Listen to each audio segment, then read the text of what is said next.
था। लगभग एक हफ्ते के बाद वे आखिरकार बेथलहम पहुंच गए। मेरी बहुत थकी हुई थी। यूसुफ रहने के लिए जगह तलाशने लगा। उसने एक आदमी से पूछा जो पास घर में रहता था। हम जनगणना में गिने जाने के लिए बेथलहम आए हैं और हम रात को आराम करने के लिए जगह की तलाश कर रहे हैं। क्या हम यहाँ रह सकते हैं?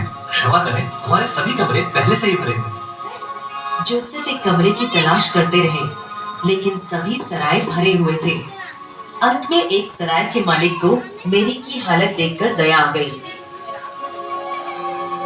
उसके पास भी कोई कमरा नहीं था, लेकिन उसने उन्हें एक घुड़साल में रहने का प्रस्ताव दिया। बहुत जल्दी ही मेरी के बच्चे के पैदा होने का समय आ रहा था। सिर्फ यही समय है, ये बच्चा आज रात ही पैदा होगा। क्या ये निश्चित है?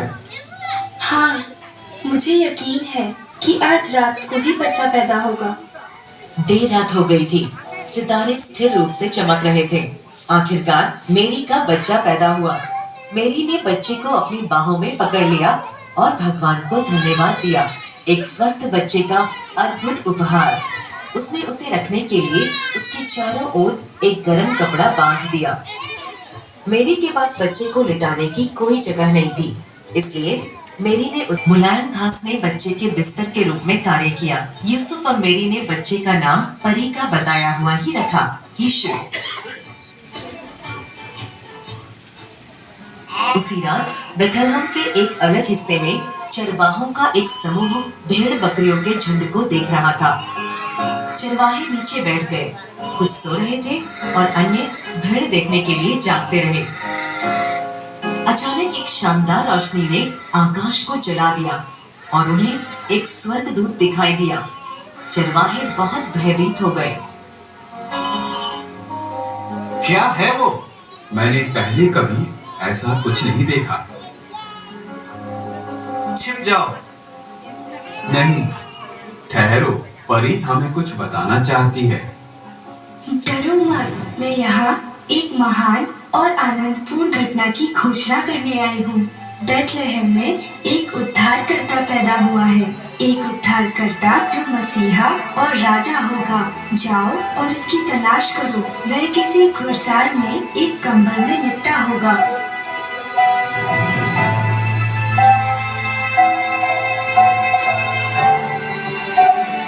स्वर्ग की ऊंचाइयों में परमेश्वर की महिमा रहे, परमेश्वर को प्रसन्न करने वालों का उद्धार हो और शांति।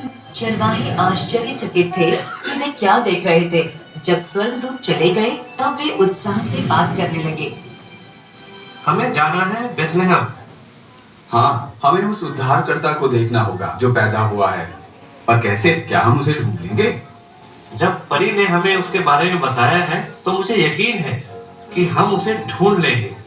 चरवाहों ने अपनी भेड़ें छोड़ दी और बेथलहम की ओर उस पवित्र बच्चे को ढूंढने दौड़ने लगे। कुछ समय तक खोज करने के बाद वे आखिरकार मिल गया उसी घुड़साल में जहां मेरी और जोसेफ शिशु जीसस के साथ रह रहे थे।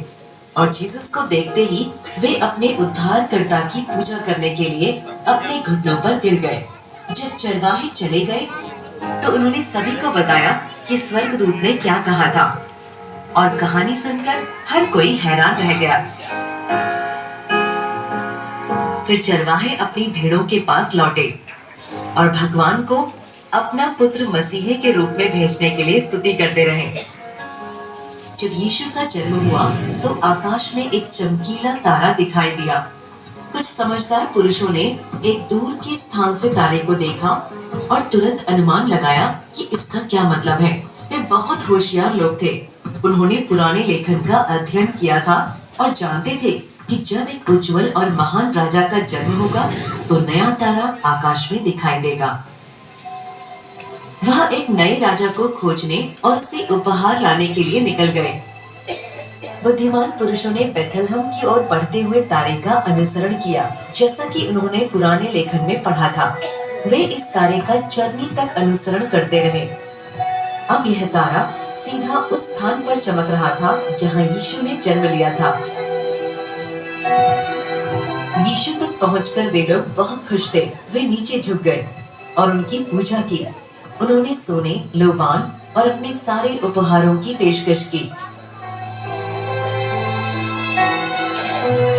यह यीशु के जन्म की अद्भुत कहानी है। क्रिसमस की कहानी केवल एक बड़ी कहानी की शुरुआत है। जब यीशु बड़े हुए तो वह एक महान शिक्षक बने। उन्होंने एक आदर्श जीवन जिया, कई चमत्कार किए।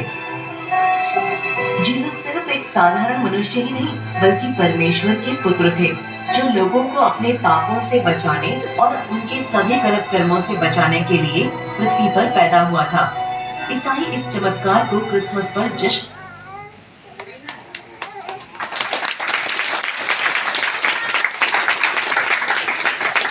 जोर से ताली बजाएं। बहुत दिनों से तैयारी की जा रही थी।